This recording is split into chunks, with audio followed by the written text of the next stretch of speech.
It is only in Africa, and most especially in my country, Nigeria, that you will see the government telling the medical uh, doctors, the nurses, the medical personnel, not to run away from the country to render their services abroad for greener pasture.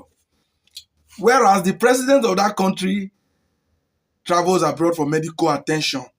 The family, the friends, all travel to the same abroad for medical attention.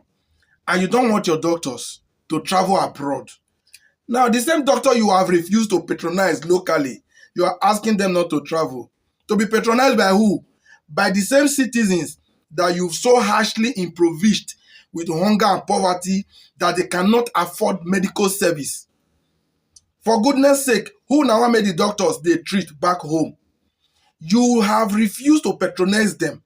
How can a president of a country, listen, this is something that is very common among the African countries, but we are looking at this like an issue that is not serious. It is very serious.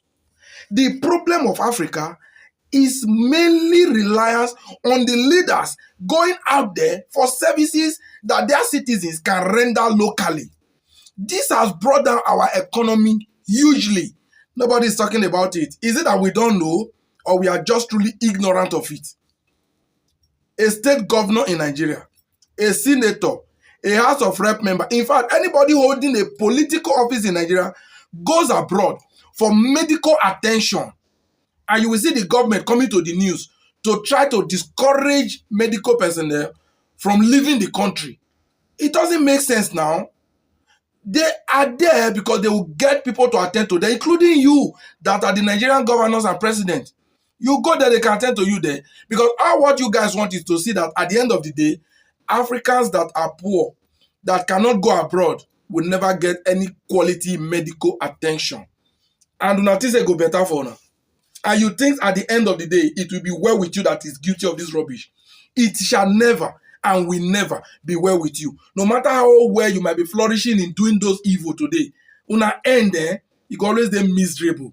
That's why most of you go, in most cases, you don't come back. When you have offended the gods, when you've done something terribly wrong against the land of Africa, wherever you go to, you are likely not to survive. It's only a matter of time. All of you that is guilty of this, wanna watch out. Taking everything that belongs to Africa abroad, and you expect Africa to develop. Tomorrow they say Africa don't have this. Africa is richer than all the continents in this world. I stand to be challenged by anybody who have a superior argument. Challenge me that there is any other continent on earth that is as rich in terms of natural and human resources like Africa. But the poorest of the poorest is also Africa. Because our leaders will take away our juicy things here. See, the West will come to exploit.